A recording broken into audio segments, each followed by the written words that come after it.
Hello friends, welcome to the channel Civil Engineering e-learning platform.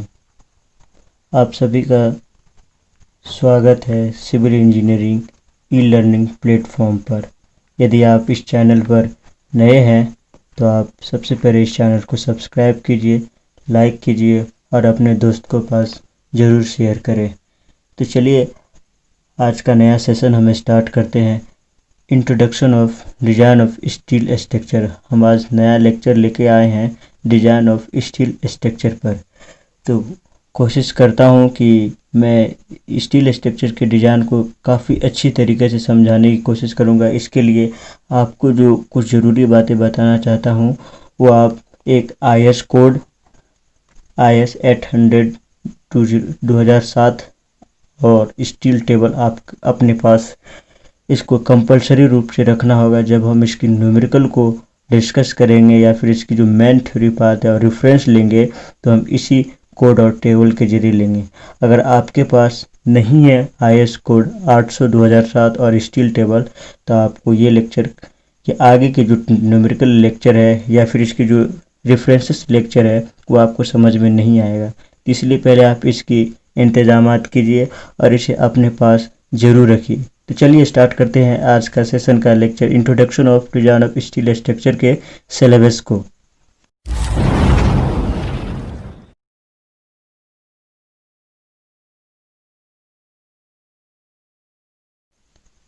Introduction of design of steel structure syllabus को हम basically unit 10 to 11 part में divide किए हैं। तो जो कि एक आप इसे बोल सकते हैं कि एक कंप्रेहेंसिव यूनिट्स है जो आपको हर कम्पिटिटिव एग्ज़ाम में या फिर यूनिवर्सिटी एग्ज़ाम में ये इम्पोर्टेंस हो सकता है। और इस यूनिट के अंदर जो भी सारे टॉपिक है वो सारे टॉपिक एक ऑथेंटिक और इम्पोर्टेंट टॉपिक हैं। यानी इस टॉपिक के अलावा कोई अन्य टॉपिक नहीं है जो आपको कभी भी बोल सकता है कि कम्पिटिटिव एग्ज़ाम में इस टॉपिक के अंदर से क्वेश्चन नहीं आया या फिर यूनिवर्सिटी एग्ज़ाम में। तो आप ये मान के चलिए कि हमारे जो 10 से 11 यूनिट्स है यानी 10 to 11 यूनिट्स है वो इम्पोर्टेंट यूनिट्स है डिज़ाइन ऑफ स्टील स्ट्रक्चर को सीखने और समझने के लिए। तो चलिए हम यूनिट वाइज इस सिलेबस को हम डिस्कस करते हैं कि 11 यूनिट्स में किस टाइप्स के सिलेबस है और क्या क्या टॉपिक है। तो चलिए स्टार्ट करते हैं यूनिट फर्स्ट से। यूनिट फर्स्ट का नाम है प्लास्टिक एनालिसिस। इसके अंदर हम पढ़ेंगे plastic analysis of steel structure यानी स्टील स्ट्रक्चर के plastic analysis, method of analysis, bending beam of rectangular यानी यहाँ पर जो बीम का बेंडिंग होगा रेक्टेंगुलर फॉर्म में, आई सेक्शन फॉर्म में, और शेप फैक्टर को हम डिस्कस करेंगे। तीसरे टॉपिक की तरफ आते हैं क्लासिफिकेशन ऑफ क्रॉस सेक्शन जो कि IS कोड 800 2007 के रिलेटेड में होगा। आपको मैं बार बार बता रहा हूँ कि अगर जब हम इस सब्जेक्ट को ही पढ़ेंगे तो आपको ये दो चीज़ की ज़रूरत काफ़ी पड़ेगी, IS 800 2007 और स्टील टेबल की। तो इसलिए आप इसके इंतजामात कीजिए। आप इसे गूगल से PDF डाउनलोड आराम से कर सकते हैं, आप वो भी करके रखिए। लेकिन आपको कंपलसरी रूप से आपको अपने पास रखना होगा जब आप इस सब्जेक्ट की हमारे चैनल से लेक्चर देख रहे हो या फिर इस सब्जेक्ट की आप पढ़ाई कर रहे हो तो आपको ये दो जो रिसोर्स है आपको रखना होगा। तो चलिए आगे चलते हैं अगले यूनिट्स की तरफ, कनेक्शन।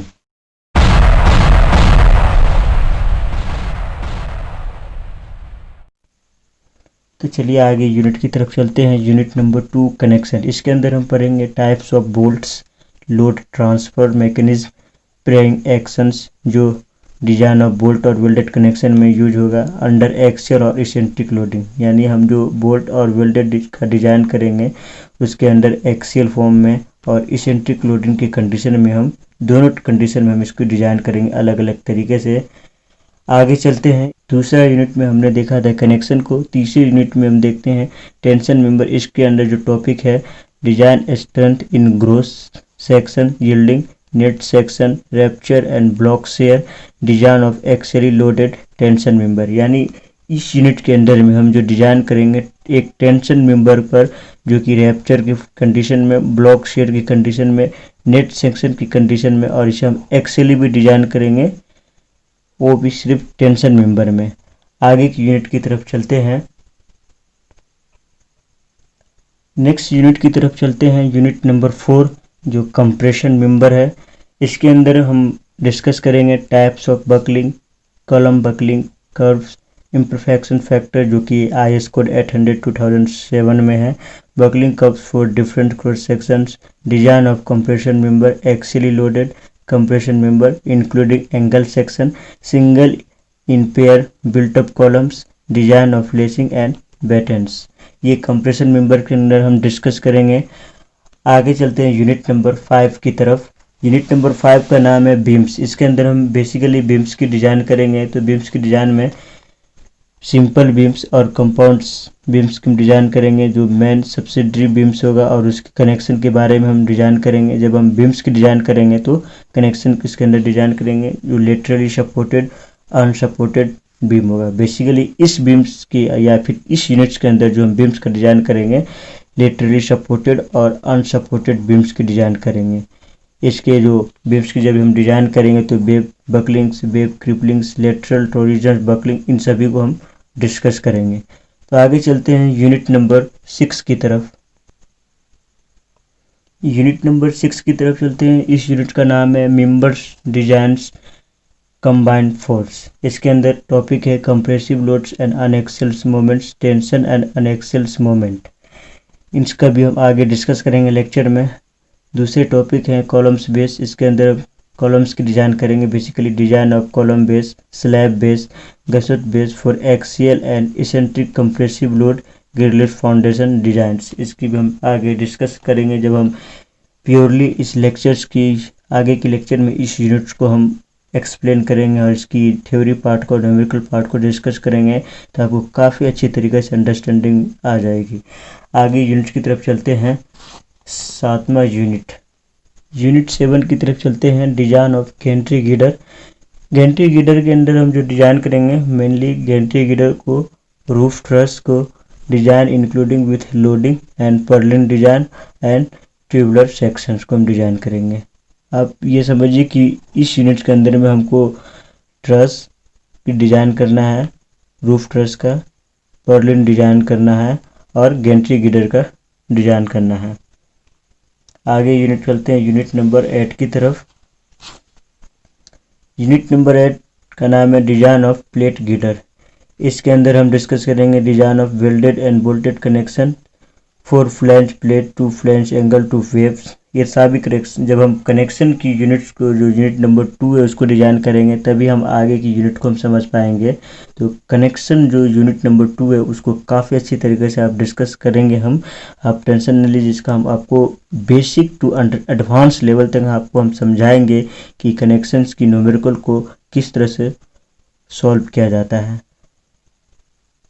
इसी टॉपिक के अंदर हम डिस्कस करेंगे डिज़ाइन ऑफ वेल्डेड कनेक्शन का। आगे के यूनिट्स की तरफ चलते हैं। Unit number 9। यूनिट नंबर 9 में इस टॉपिक का नाम है ब्रिज। तो यहाँ पर हम इसके अंदर डिस्कस करेंगे types of bridge, loading, standard loading for railway bridge. यहाँ पर रेलवे ब्रिज की जो स्टैंडर्ड लोडिंग होती है उसकी हम डिस्कस करेंगे और डिज़ाइन भी करेंगे। दूसरे टॉपिक है design of deck slab plate girder bridge. यहाँ पर ब्रिज में एक टाइप्स होता है डेक्स टाइप्स प्लेट गिडर, इसकी भी हम डिज़ाइन करेंगे। Design of its bracing and frames, और इसी का जो डिज़ाइन करेंगे ब्रेसिंग और फ्रेम्स का डिज़ाइन करेंगे। अभी आपको ये डायरेक्टली एक टॉपिक की तरह आपको समझ में आ रहा होगा। जब हम इसके अच्छी तरीके से इसकी लेक्चर के इस यूनिट्स को हम डिस्कस करेंगे तो आपको एकदम 100% आपको समझ में आ जाएगा। तो चलिए आगे चलते हैं यूनिट नंबर 10 की तरफ।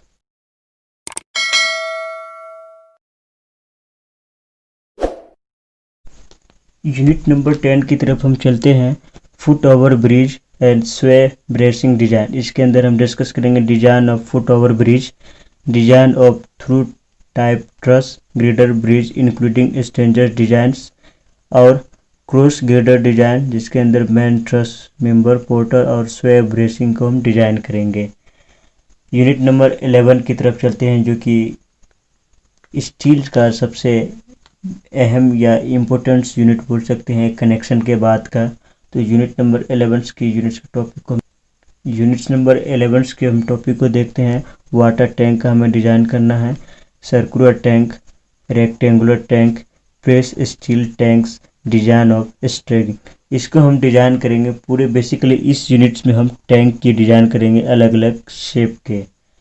तो ये डिजाइन ऑफ स्टील स्ट्रक्चर के जो सिलेबस थे जो हमने यूनिट 11 टाइप्स में हम डिवाइड किए हैं, जो कि यूनिट्स 11 में हमने सारे वो टॉपिक को कवर किए हैं जो कम्पिटिटिव एग्ज़ाम में जो सिविल इंजीनियरिंग के रिलेटेड होते हैं और यूनिवर्सिटी एग्ज़ाम में वो इम्पोर्टेंस है, वो भी 100%। आप इतना याद रखिए, जब हम इसकी लेक्चर की शुरुआत करेंगे सेकेंड लेक्चर से हम इसको डिस्कस करेंगे थ्योरेटिकली, उसके नेक्स्ट लेक्चर में हम न्यूमेरिकल डिस्कस करेंगे। इतना ज़रूर याद रखिए, जब हम इस लेक्चर की शुरुआत करेंगे तो आपको दो चीज़ की रिक्वायरमेंट होगी, एक IS कोड 800 2007 और स्टील टेबल की। इसलिए आप इसकी इंतजामात जरूर कर लीजिए। इस रिसोर्स के बिना, ये जो दो रिसोर्स मैंने आपको बताया, उसके बिना आप डिजाइन ऑफ स्टील स्ट्रक्चर को नहीं समझ सकते हैं, कतई आप नहीं समझ सकते हैं। मैं आपको बार बार बता रहा हूँ कि ये दो रिसोर्स की ज़रूरत आपको ज़रूर पड़ेगी। ये दोनों रिसोर्स आपको गूगल पे मिल जाएगा, आप इसे PDF डाउनलोड कीजिए या फिर से आप प्रिंट आउट भी करा सकते हैं, लेकिन इसे अपने पास ज़रूर रखिए। जब आप डिजाइन ऑफ स्टील स्ट्रक्चर के लेक्चर हमारे चैनल से आप देख रहे हैं या फिर कभी भी आप इसे डिजाइन ऑफ स्टील स्ट्रक्चर को पढ़ रहे हैं, इसीलिए मैंने आपको ये बार बार बता रहा हूँ, ये दोनों रिसोर्स बहुत ही इम्पोर्टेंट्स हैं। लेक्चर को ख़त्म करने से पहले मैं आपको बताना चाहता हूँ कि हमने आज स्टील स्ट्रक्चर्स की सब्जेक्ट को शुरुआत की है। अगर आपको मेरा ये चैनल्स इंफॉर्मेटिव लग रहा हो, यूज़फुल लग रहा हो, तो इसे अपने फ्रेंड्स के पास ज़रूर शेयर कीजिए और हमारी मेहनत को ज़रूर मोटिवेट कीजिए। चलिए, तो आज के लेक्चर को हम यहीं पे ख़त्म करते हैं। तब तक के लिए हमें इजाज़त दीजिए। Thank you.